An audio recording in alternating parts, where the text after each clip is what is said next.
오늘은 공허를 채우시는 하나님의 은혜라는 제목으로 하나님 말씀 함께 나누도록 하겠습니다.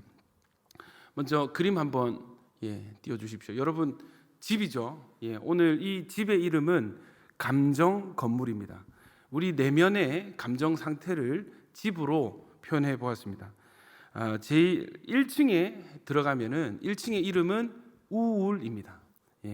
우울 잘 아시죠? 이 감정이 다운되고 디프레스 되는 우울입니다. 2층으로 올라가면은 불안이 있습니다. 불안, 걱정, 근심, 염려, 불안. 마지막 3층은 분노와 화입니다. 그리고 가장 중요한 공간인데 이 집의 기초가 되는 지하 1층의 이름은 공허함입니다. 공허함. 여러분, 코로나를 거치면서 사람들이 우울감을 많이 호소를 하시는 것 같아요. 제약된 환경 속에서 사람들의 만남이 제약이 되고 하고 싶은 것들을 마음껏 하지 못함으로 인해서 이 사람들이 굉장히 우울한 정서가 많이 자리 잡혀 있는 것을 볼 수 있습니다.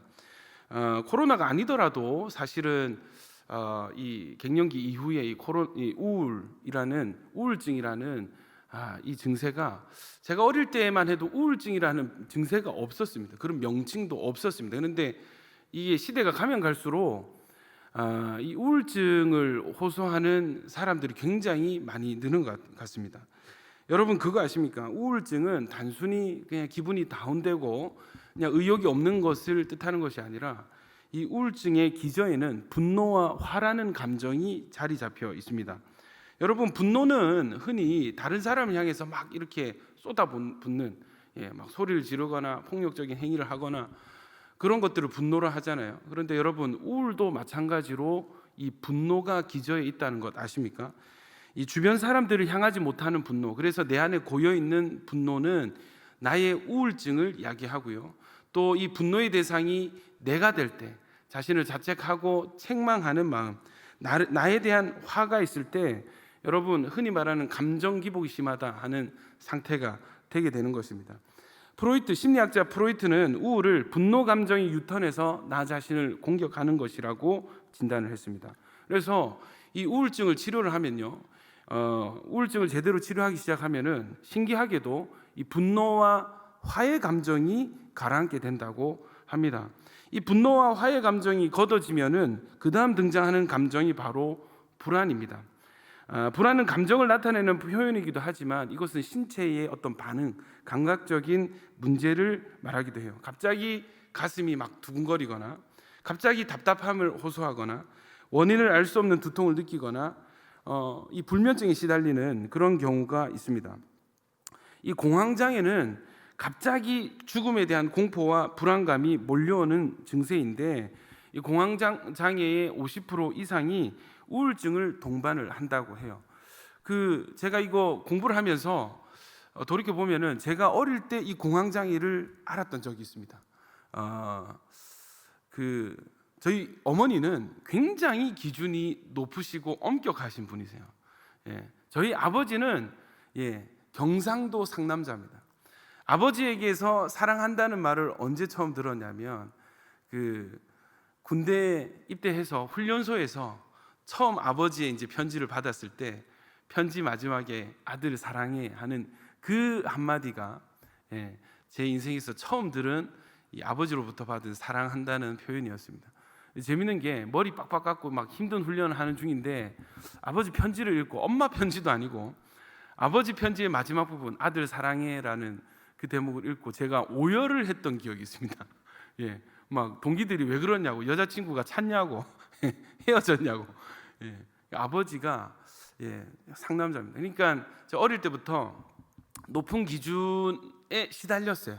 그러니까 그 기준을 충족을 못 시키니까 이게 스스로에게도 어떤 이 자책하는 마음이 심했나 봐요.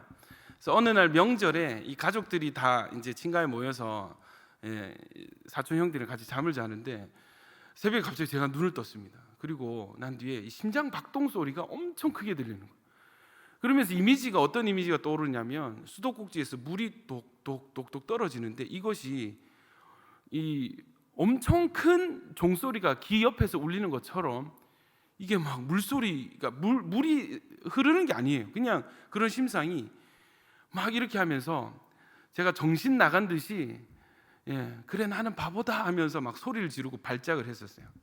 그러니까 주변에 자던 형들이나 가족들이 놀래가지고 저를 막 깨우고 했는데 저도 왜 그런지 몰랐어요. 그래서 저는 귀신 들린 줄 알았습니다. 제가 귀신이 들린 줄 알았어요. 그 뒤에도 그런 증상이 한 번 더 있었어요. 물론 지금은 그렇지 않습니다. 할렐루야. 돌이켜 보면 그게 왜 그랬는지 아무도 모르고요. 지나와서 이제 그 개념대로 공부를 하다 보니까 그게 공황장애였구나. 내가 소아 우울증에 시달리고 있었구나. 저 여러분 믿으실지 모르겠지만 저 초등학생 때 전 자살에 대해서 심각하게 고민을 했던 적이 있습니다. 자살을 왜 시도하려고 했었냐면 저를 너무 괴롭히는 저희 어머니에게 복수를 하고 싶었어요. 내가 확 죽어버리면 엄마 체면이 말이 아닌 게 되겠지. 그런 생각이 초등학생 때 있었습니다. 참고로 말씀드리자면 저는 초등학생 때부터 학원을 3개, 5개 정도 다녔어요. 초등학교 때 모든 일정을 마치고 집에 돌아오면 밤 10시, 11시였습니다.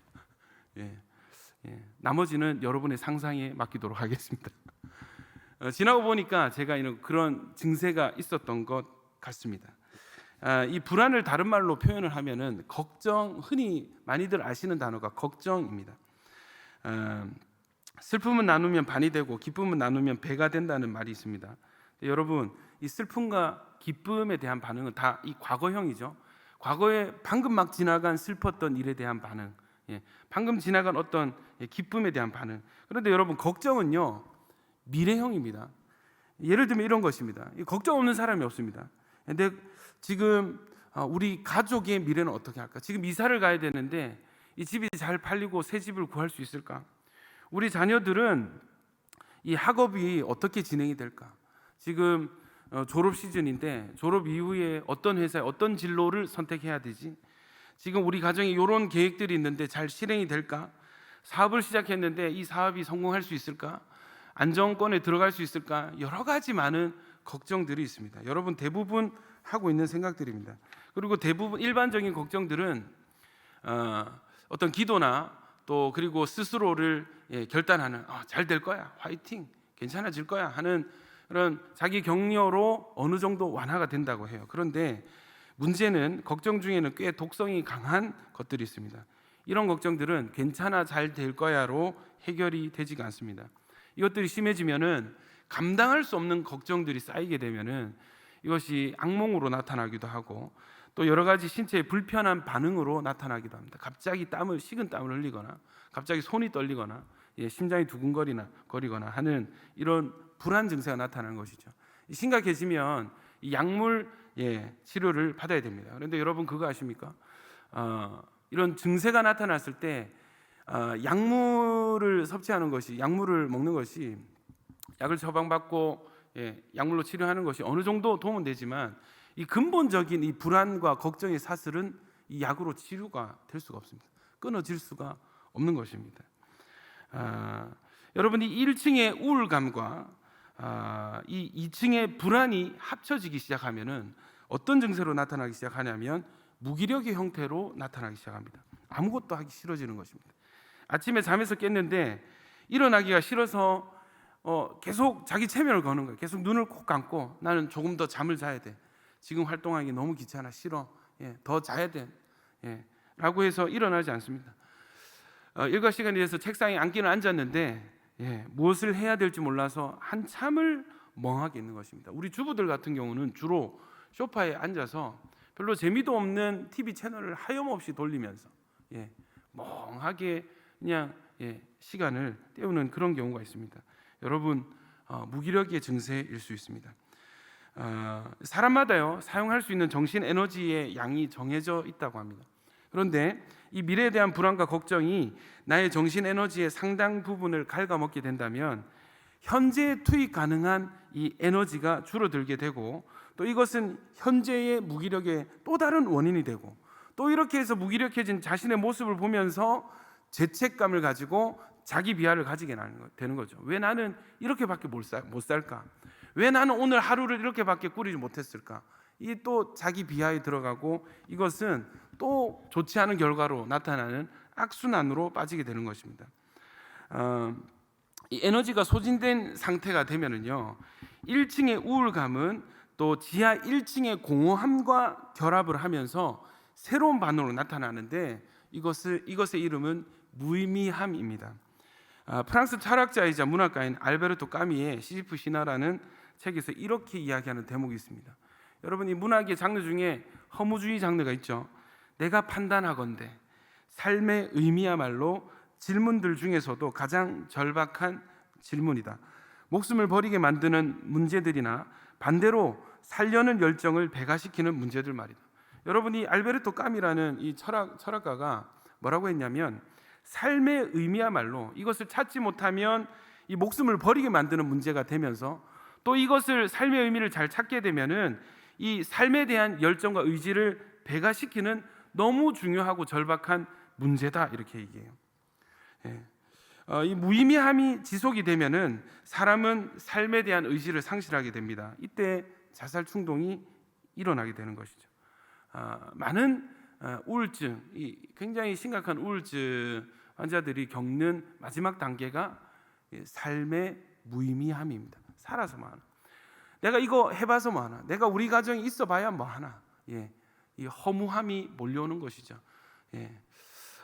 여러분, 어떻게 하면 이 무의미함을 벗어날 수가 있을까요? 어떻게 하면 이 텅 빈 공간을 채워나갈 수 있을까요? 공허함이란 이 감정 건물의 중요한 점은 이 모든 감정이 공허함 위에 세워졌다는 것입니다. 아무리 무엇을 해도 이 공허함이 채워지지 않기 때문에 이 집은 곧 무너질, 지금 증상이 우울이든 불안이든 분노이든 이 지하 공간이 채워지지 않는다면 이 집은 언제고 무너질 수밖에 없는 위태위태한 집이 되고 마는 것입니다. 공허함이란 말은 원래 있어야 할 것이 있어야 할 자리에 없는, 비어있는 상태를 뜻합니다. 원래 있어야 할 그것이 제자리에 채워지게 될 때에 우리의 공허함의 문제가 해결이 될 수 있습니다. 상담학에서 여러 가지 테라피가 있는데 로고 테라피라고 있습니다. 삶의 의미를 찾아서 치유하는 로고 테라피의 창시자 빅터 프랭클 박사는 이렇게 말을 한 적이 있습니다. 인생들이 갈증을 느낀다는 것 자체가 바로 세상에 물이 존재한다는 강력한 증거이다. 여러분, 너무 맞는 말이지 않습니까? 세상에 물이 존재하지 않고 우리가 물이 필요한 존재가 아니라면 갈증이라는 감정을 느낄 필요가 없는 것이죠. 그런데 우리가 이 갈증을 느끼는 것, 목마름을 느끼는 것, 그것은 무엇입니까? 물이 존재한다는 거예요. 그리고 나는 그 물을 필요로 하는 존재라는 것을 증거하는 것이죠. 여러분, 우리가 배고픔을 느끼는 것도 마찬가지입니다. 배고픔을 느낀다는 것 자체가, 이 상태 자체가 세상에는 음식이 있고 나는 이 음식을 섭취해야 살아갈 수 있는 존재라는 것을 증거하는 것입니다. 마찬가지입니다. 삶이 무의미하게 느껴진다는 것, 이 사실은 내 삶이 무의미하게 느껴지는 만큼이나 내 삶은 사실은 반드시 찾아야 하는 그 의미가 있다는 것을 증거하는 셈인 것입니다. 여러분, 우리 인생은 텅 빈 공간 위에 지어진 집과 같습니다. 공허함을 채우기 위해서 여러 가지 목표를 세우고 그 목표를 이루기 위해서 안간 힘을 쓰며 살아갑니다. 그러나 인생이 내 뜻대로 되지가 않죠. 불안이 찾아옵니다. 걱정으로 잠을 이루지를 못합니다. 처음에는 주변 상황과 타인에게 화를 냈다가 결국에는 자기 자신을 원망합니다. 그리고 모든 것을 체념하듯이 이 우울함에 빠져버리고 마는 것입니다. 이 공허함을 채우기 위해서 다른 여러 가지 것들을 채워넣기 시작합니다. 사람을 많이 만나보기도 하고 여러 가지 다양한 활동도 해보고 다양한 경험도 해봅니다. 맛있는 음식을 찾아다니면서 먹어봅니다. 어떤 때는 돈에 집착하기도 하고 또 어떤 때는 다른 세상 것들에 집착하기도 합니다. 그러나 여전히 우리 인생은 구멍이 뻥 뚫린 듯이 허전하고 헛헛하기만 한 것입니다. 또 그런 헛헛한 마음을 다른 사람들에게 들키기 싫어서 좋은 옷도 입어보고 화장도 이쁘게 해보고 또 괜찮은 척, 행복한 척 연기도 해야 되는, 참으로 너무나 힘들고 고달픈 인생입니다. 무엇이 문제입니까? 여러분, 공허함이 문제입니다. 밑 빠진 독에 물을 붓듯이 잠시 잠깐의 즐거움으로는 우리 내면의 공허함을 도무지 채울 수가 없습니다. 공허함을 느끼는 원인이 무엇일까요? 빅터 프랭클 박사의 말대로 우리가 갈증을 느끼는 것 자체가 세상에 물이 존재한다는 강력한 증거이듯이, 마찬가지로 우리가 내면의 공허함을 느끼는 것 자체가 사실은 우리는 채워져 있어야 할 존재인 것을 반증하는 것입니다. 과연 무엇이 우리 내면의 지하 1층에 존재해야 했을까요? 우리의 공허함의 원인이 무엇인지, 우리 인생의 이 공허함의 문제가 무엇인지 하나님의 말씀은 우리를 향해서 이렇게 진단을 하고 있습니다. 예레미야서 2장 13절입니다. 같이 한번 읽어보실까요? 시작. 내 백성이 두 가지 악을 행하였나니 곧 그들이 생수의 근원되는 나를 버린 것과 스스로 웅덩이를 판 것인데 그것은 그 물을 가두지 못할 터진 웅덩이들이니라. 저희 친가였던 경주 저희 할아버지 댁에는 이 우물이 하나 있었습니다. 이 언제부터 있었는지 모르지만 제가 듣기로는 저희 어머니가 시집 올 때부터 있었다고 하니까, 또 저희 할머니가 시집 올 때부터 있었다고 하니까 꽤 오래 있었던, 오래전에 존재했던 우물이었던 것 같아요. 그래서 명절 때마다 할아버지 댁에 가면은 기억이 납니다. 그 우물의 뚜껑을 열어서 이 줄을 내려서, 그죠? 물을 퍼서 이 사촌들과 함께 등목을 하기도 하고, 그 물을 가마솥에 부어서 밥을 지어 먹기도 하고. 근데 재밌는 것은 물을 퍼고 또 팠는데 나중에 또 뚜껑을 열어보면은 이 없어진 만큼 도로 이렇게 다시 차 있는 거예요. 항상 그 높이가 유지가 되는 거예요. 쓰고 또 써도 또 채워져 있는. 여러분, 이 이스라엘 백성을 향해서 하나님께서 뭐라고 진단을 하셨냐면, 왜 생수의 근원이 되는 이 우물과 같은, 마르지 않는 샘과 같은 나를 왜 버렸느냐? 왜 버리고 너희가 웅덩이를 파서 거기에 너희가 물을 부어놓고, 여러분, 웅덩이에 물을 채우면 그 웅덩이의 물이 마실 수 있는 깨끗한 물이 될까요? 아닌 것이죠. 흙탕물이 되는 것입니다. 심지어 그 웅덩이는 터진 웅덩이라서 열심히 채우고 난 뒤에 뒤를 돌아보면 말끔히 비어져 있는, 그래서 다시 채우고 돌아보면 또 비어져 있는, 결코 우리를 만족시킬 수 없는, 왜 터진 웅덩이를 너희가 선택하느냐? 여러분, 이 상태, 우물을 인정하고 우물을 누리면 되는데, 우물을 신뢰하고 우물을 누리면 되는데, 이것을 거절하니까 다른 하지 않아도 될 노력을 해야 되고, 또 성과도 없는, 계속해서 새고 많은 터진 웅덩이를 붙잡고 늘어지는 것입니다. 여러분, 이것이 얼마나 어리석은 일입니까? 아담과 하와의 타락이 무엇인지 다 기억하실 것입니다. 먹으라고 명령하셨던 생명나무 열매는 먹지를 않고 먹지 말라고 했던 선악과를 먹었습니다. 그것이 첫 번째 타락입니다. 여러분, 공허함의 문제는 이 채워야 될 것으로 채우지 않고 이 다른 채워서는 안 되는 엉뚱한 것으로 채울 때 탈이 나게 되는 문제가 있습니다. 채워진 것 같지만 사실은 채워지지 않은 상태가 되는 것입니다. 열심히 뭔가를 먹고 마시는데 실제로 몸이 흡수하는 영양소는 별로 없는 거예요. 여러분, 제가 보시다시피 이 심각한 질병을 앓고 있습니다. 비만이라고 하는 굉장히 심각한 질병을 앓고 있습니다. 병원에 가니까요, 의사 선생님 말씀이 이렇습니다. 목사님, 사실은 제가 여러분 식사량이 굉장히 많거든요. 먹는 거 굉장히 좋아하는데 뭐라고 하냐, 많이 먹어도 영양실조 상태입니다. 제가 깜짝 놀랐습니다. 살을 빼려면 많이 드셔야 됩니다. 제가 그것도 깜짝 놀랐습니다. 항상 어릴 때부터 들어왔던 말이, 근지야 그만 좀 먹어라, 적게 먹어라, 음식을 좀 줄여라, 이런 말을 들으면서 자라왔는데, 의사 선생님 하시는 진단이 뭐냐면 잘 드셔야 살이 빠집니다.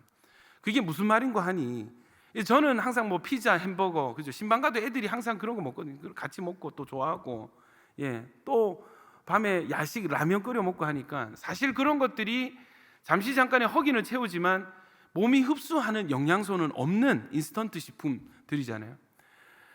그런 것들로 몸이 채워져 있다는 거예요. 그래서 이 필수 영양소들을 잘 섭취해야 이 몸이 붙잡고 있는 독소들이 빠져나가면서 살이 빠지는 상태가 됩니다. 하는데 그때 제가 이 충격에 빠졌습니다. 여러분, 식사를 많이 한 것 같지만, 식사를 많이 하고 많이 먹고 마신 것 같지만 실제로 내 안에 채워진 것이 없다는 거예요.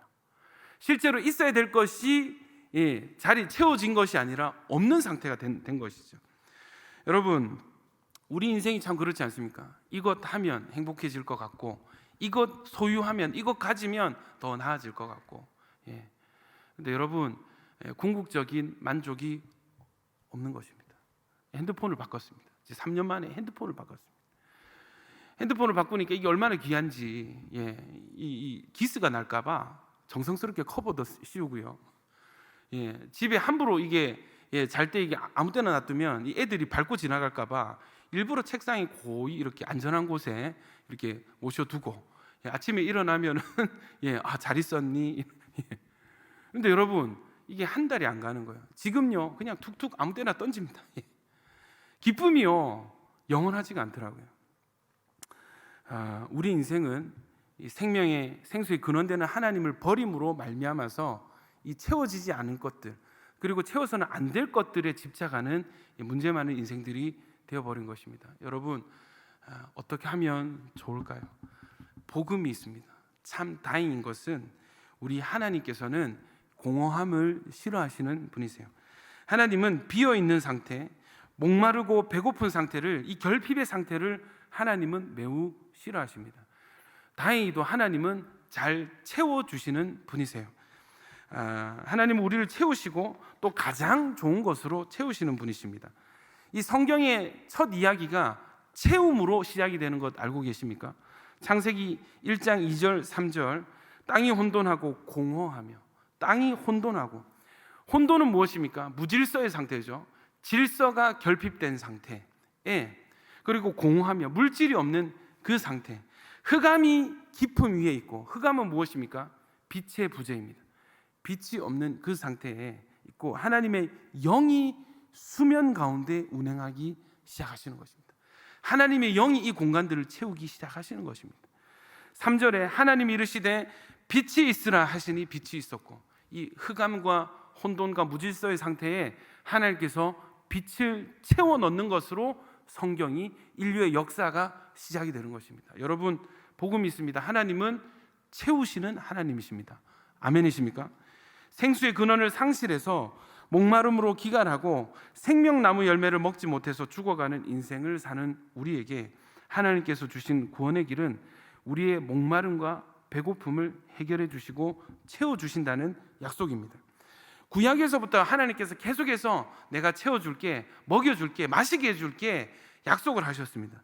이사야서 44장 3절 4절입니다. 나는 목마른 자에게 물을 주며 마른 땅에 시내가 흐르게 하며 나의 영을 내 자손에게, 나의 복을 내 후손에게 부어주리니 그들이 풀 가운데서 솟아나기를 시냇가에 버들같이 할 것이라. 이사야서 55장 1, 2절도 마찬가지입니다. 오호라, 너희 모든 목마른 자들아, 물로 나오라. 돈 없는 자도 오라. 너희는 와서 사 먹되 돈 없이 값없이 와서 포도주와 젖을 사라. 너희가 어찌하여 양식이 아닌 것을 위하여 은을 달아주며 배부르게 하지 못할 것을 위하여 수고하느냐. 여러분, 성경이 너무 정확하게 이 공허한 삶을 지적하고 있지 않습니까? 양식이 아닌 것을 위해서 대가를 지불하고 배부르게 하지 못할 것을 위해서 수고하고 고생하는 인생이라는 것입니다. 내게 듣고 들을지어다. 그리하면 너희가 좋은 것을 먹을 것이며 너희 자신들이 기름진 것으로 즐거움을 얻으리라. 할렐루야. 여러분, 이 구약의 이 채우심에 대한 약속은 예수님을 보내주심으로 성취가 됩니다. 예수님께서 오셔서 자기 자신이 우리가 먹고 마셔서 채워야 할 진정한 하늘의 양식이자 음료라고 자기 자신을 소개하십니다. 요한복음 6장 27절입니다. 썩을 양식을 위하여 일하지 말고 영생하도록 있는 양식을 위하여 하라. 이 양식은 인자가 너희에게 주리니 인자는 아버지께서 인치신 자니. 이 양식을 인자이신 예수님께서 주신다는 거예요. 그리고 나서 요한복음 6장 33절부터 예수님께서 이렇게 외치시는 것입니다. 많은 유대인들 가운데 이 오병이어의 기적을 체험하고 지금 배가 부른, 세상의 양식으로 배가 부른 이스라엘 백성들을 향해서 예수님이 뭐라고 외치시냐면 하나님의 떡은 하늘에서 내려 세상에 생명을 주는 것이라. 그들이 이르되 주여 이 떡을 항상 우리에게 주소서. 예수께서 이르시되 나는 생명의 떡이니 내게 오는 자는 결코 줄이지 아니할 터요 나를 믿는 자는 영원히 목마르지 아니하리라. 여러분, 예수님께서 지금 배가 불러 있습니다. 지금 이 물고기 2마리와 이 보리떡으로 배를 채운 사람들에게 내게 와서 나를 믿어서 내가 주는 이 떡을 너희가 먹어야 된다라고 말씀하세요. 6장 53절에 예수께서 이르시되 내가 진실로 진실로 너희에게 이르노니 인자의 살을 먹지 아니하고 인자의 피를 마시지 아니하면 너희 속에 뭐가 없다고요? 여러분, 단순히 밥을 여러분 생각해 보십시오. 먹지 않고 마시지 않으면 그냥 배고프고 목마른 상태가 되는 것입니다. 예수님이 뭐라고 말씀하시냐면 이 인자의 살을 먹지 않고 인자의 피를 마시지 아니하면 너희 속에 생명이 없다는 거예요. 단순히 영양소가 없는 것이 아닙니다. 생명이 없는 상태가 된다고 말씀하십니다. 내 살을 먹고 내 피를 마시는 자는 영생을 가졌고 마지막 날에 내가 그를 다시 살리리니 내 살은 참된 양식이요 내 피는 참된 음료로다. 내 살을 먹고 내 피를 마시는 자는 내 안에 거하고 나도 그의 안에 거하나니. 여러분, 예수님이 주시는 예수님의 살을 먹으면 어떻게 된다고요? 예수님의 피를 먹으면 어떻게 된다고요? 그는 영생을 가지게 됩니다. 그리고 예수님이 우리 안에 거하시게 되는 것입니다. 우리는 예수님의 살과 피를 먹고 마셨는데 우리 안에 채워지는 것은 예수 그리스도 자신인 것입니다. 할렐루야. 여러분, 하늘에서 내려주신 생명을 주는 떡과 음료는 바로 예수님 그분 자신이십니다. 예수님이야말로 우리가 진정으로 먹고 마셔야 될, 진정으로 우리 지하 1층을 채워야 될 하늘의 양식이고 진정한 음료가 우리 예수님이십니다. 여러분, 세상이 헛된 것으로 우리 내면의 지하 1층을 채우려는 공허한 인생들 가운데 하나님께서는 예수님을 보내주시고 예수님은 나를 먹고 마셔라, 나로 너희를 채워라 라고 명령하고 계시는 것입니다. 여러분, 예수님은 이 세상에서 가장 좋은 분이십니다. 믿으시면 아멘. 여러분, 예수님은요 하나님께서 우리에게 주실 수 있는 선물 중에 가장 귀하고 값진 선물입니다. 여러분, 복음이 뭐라고 했습니까? 하나님은 채우시는 하나님이신데 좋은 것으로 채워주시고 가장 좋은 것으로 우리를 채워주시는 분이 하나님이십니다. 할렐루야. 가장 좋으신 예수님을 우리 안에 두시기를 원하셨던 거예요. 하나님의 뜻이 뭐냐고요?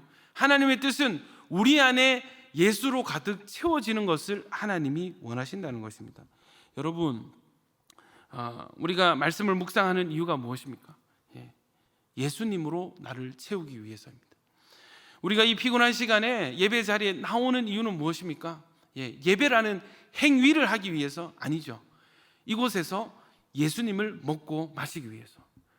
이 예배당에 올 때는 삶에 찌들어서 허기를 가지고 목마름을 가지고 왔다면 이곳에서 궁극적인 영생케 하는 생명을 주는 예수님의 살과 피를 먹고 마심으로 인해서 예배를 마치고 집에 돌아갈 때는 예수 충만해서 예수로 채워져서 돌아가야 되는 것입니다.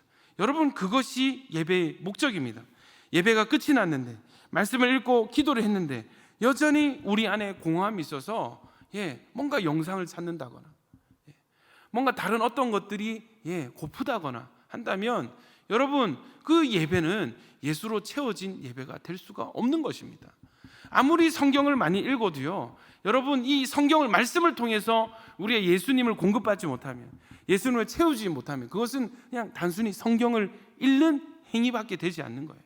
여러분, 예배를 통해서 또 매일의 말씀과 기도를 통해서 예수님을 먹고 마시는 여러분 되시기를 축원합니다. 여러분, 오늘 이 예배를 통해서 예수님으로 채우시기를 축복합니다. 혹 우리 가운데 지하 내면, 우리 내면의 지하 1층에서 뭔가 텅텅 비는 소리가 나고 뭔가 다른 세상의 다른 것들에 눈이 돌아가고 그것들이 고프고 갈증이 난다면 여러분, 바로 그때가 예수님을 우리 안에 초청하고 예수님을 채워야 될 바로 그 순간인 것입니다. 여러분, 이 예수님께서 뭐라고 말씀하셨어요? 마태복음 5장 6절에 의에 줄이고 목마른 자는 복이 있다고 말씀하십니다. 의에 줄이고 목이 마른 자는 복이 있다고 했습니다. 그들이 배부를 것이미요 라고 예수님께서 약속하셨습니다. 여러분, 이 예수님께서 또 뭐라고 선포를 하셨는가? 오늘 본문의 말씀입니다. 하나님이 예수님 보내줬어, 이제 됐지, 이제 끝이야가 아니고 이 보냄받은 예수님께서 뭐라고 말씀하시냐면 요한복음 7장 37절에서 39절까지 명절 끝날고 큰 날에 예수께서 서서 외쳐 이르시되 누구든지 목마르거든 내게로 와서 마시라. 나를 믿는 자는 성경의 이름과 같이 그 배에서 생수의 강이 흘러나오리라 하시니 이는 그를 믿는 자들이 받을 성령을 가리켜 말씀하신 것이라.